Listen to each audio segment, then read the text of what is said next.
The following Dolly story was written by Susan Illene and read by Lois. Hope you enjoy. The Adventures of Dolly, Chicken of Chaos by Susan Illene.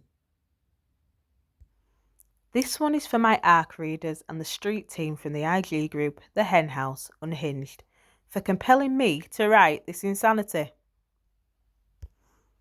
Episode 1. I was minding my own business when the man came for me with a sour expression on his face and a sturdy pair of gloves, slinking toward me like I was the dangerous one and not him. It was the same big oaf who'd kept me in a cage my whole life. Well, not precisely a cage, but damn close. A tall fence surrounded an open space with a ridiculous pink house and rows of nests inside, but it was an illusion of comfort meant to keep us pacified. He knew very well that none of us could fly out to escape. They had us trapped here so they could steal our precious eggs daily, all while depriving us of desperately needed male companionship. We could hear the roosters in the distance, but couldn't see them. They forced us to remain virgins for the whole of our lives before sacrificing us for their dinner table. Monsters, I tell you. The blue sky hovered above to taunt and remind us of our ineptitude. That and those gleeful Pegasi who like to rub it in that their wings work perfectly fine. How did a horse have an easier time flying than a chicken? Something was wrong with this world, for fuck's sake. After a long session of squawking in an attempt to explain I didn't belong in this prison and was ignored again, I'd had to take a nap. It was exhausting trying to escape, but I knew what happened to chickens they deemed useless. My eggs came out odd. It was only a matter of time before they assassinated me. Today might just be that day. For a long time, I'd thought I really was one of the birds in here, but memories have begun surfacing in recent weeks that told me I was far more than that. I didn't belong in this place, especially not in some purple and green hen's body, though I did love the magnificent plumage. I was so much prettier than the fools around me. How I'd come to be in this form, I didn't know, but I was aware that I was stuck on a dying planet and wanted off. Some cruel bastard had done this to me. The man with golden tan skin and black hair grabbed me while I remained dazed from sleep, clenching my clawed feet as I flailed in indignation. Didn't he know he shouldn't disturb a lady's rest? I tried pecking him, but he gripped my beak before I could do any damage. Stretching my wings, I didn't make it easy for him as he took me away from the village and toward the sea. More than once he cursed as my feathers struck his face, as if he had the right to be angry when I was the one being taken to my execution. I wouldn't go easily. He headed for a strange circular piece of metal near the beach. As we moved, a hunk of a man with similar colouring, though a larger body, joined us. Did he think it would take two of them to murder me? Of course it would. Good work. I applaud your choice of chickens, the newcomer said. His deep voice had a note of confident authority, as if he were the boss. I couldn't help wondering what he'd be like in bed. Virility poured from him so much that I wanted to rub my feathers all over him. If only I weren't trapped in a chicken's body, I would rock his world. He wouldn't think of killing me then. My captor snorted. Prime Chief, I'm more than happy to offer this one and never see her again. She'll be an excellent distraction. Distraction? What did he mean? My evil abductor tightened his grip on me as I tried to wiggle free. Agreed. We stopped near the large metal ring, which had strange symbols all over it. Two people with pointed ears, the man's more prominent than the woman's, arrived a few minutes later and began discussing me. They spoke more of the distraction I was supposed to create.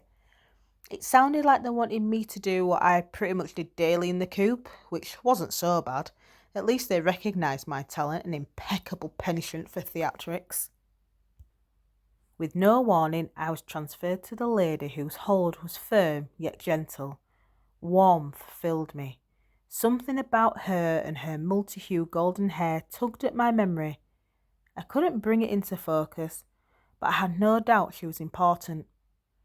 I was supposed to protect her because, obviously, my skills were unmatched.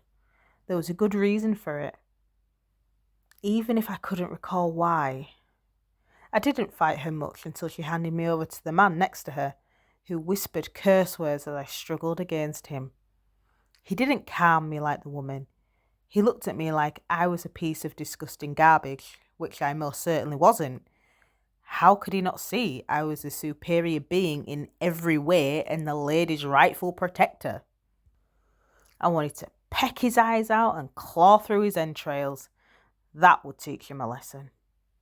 After nearly wiggling free several times, he got a grip on my legs that I couldn't escape. He was too strong. I decided to conserve my energy as they continued speaking. I would bide my time until I could get away, which, from the sounds of it, would be very soon. They were going to free me. Not only that, but they wanted me to attack some elf guards. That sounded fun. For too long, I'd been trapped in captivity, unable to get free or do anything to entertain myself except harass the chickens. Silly little mindless things. If they could set me loose for a distraction and not kill me, I could live with that. It would also help the golden-haired woman, whom I'd heard them call Ayla.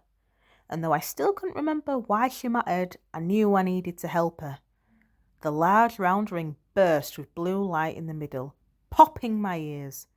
It caught me by surprise, though something told me it shouldn't. I didn't have much time to consider the matter before the horrible man, clutching my legs, flung me toward it. I cried out, terrified and unable to stop my momentum. What was this thing? It looked like a death trap, and I was to be its next victim. I was too young to be sacrificed, for fuck's sake. Squeak, squawk, squawk, I cried. It sucked me inside its belly, and I prayed for my death to be painless. Swirling light zoomed past me, making me dizzy and lightheaded. How strange. What kind of creature had a stomach with such weird properties? Before I thought I might pass out in its digestive tract, I went flying out the other side and straight into a tall elf. My claws dug into his back, ripping through his tunic as I tried to get my bearings. Phew! That hadn't been a stomach after all. The weird ring had transported me somewhere else. I was in an open area, surrounded by woods, except for a road that passed through the middle. As the man shouted and attempted to swat me away, I recalled my purpose for being here. I scratched him deeply in the back of his neck before leaping off to peck at the other guard. He tried to cover his face, but I clawed at his hands and beat my wings to loose a few feathers. Because of their oiliness, they stuck to him. The other elf tried to grab me, so I began an amusing game of catch me if you can, which I often played with the other chickens in the coop. They were so dim-witted that I grew tired of it. With these two guards, it was actually a challenge. As I raced around them and between their feet, they nearly got me several times. If not for my slick body, I might have lost the game. From the corner of my eye, I caught Ayla and her companion exit the ring and slowly work around the disturbance I was creating. They weren't fully visible and almost appeared like ghosts, but I could make out enough of their hazy forms to track them. Their bodies were shaking as they tried to move soundlessly. Were they laughing at me? I suppose I couldn't blame them. I'd gone from believing I'd die by digestion to taunting idiot elves and quite enjoying myself. Had I ever had this much fun? It was hard to say with my faulty memory, but I'd savour it while it lasted. What is wrong with this thing? The guard cried from behind me. The single second I spent studying the new arrivals almost cost me. One of the male elves scooped me up into his arms, but he failed to grasp my feet quickly enough. I flapped my wings hard, dragging one of them over his face again and again until he let me go. Ah! He spat feathers out of his mouth. I don't know, but it tastes awful. Squeak, squawk, squawk, I cried, knowing the sound drove everyone crazy. I could cluck like a normal chicken, but I liked the expressions on people's faces when I used my unique verbiage. They always appeared horrified, which was my favourite emotion to invoke aside from terror. "Is it possessed?" the other guard asked as I pranced around him, bobbing my head side to side in a way I knew must look ridiculous. He was going to get dizzy trying to follow me, but that would keep his attention off Ayla.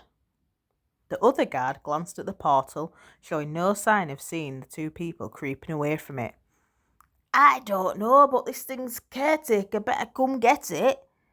They tried kicking me, the bastards, but I deftly dodged their boots and let out an even louder, more annoying sound. "Squeak!"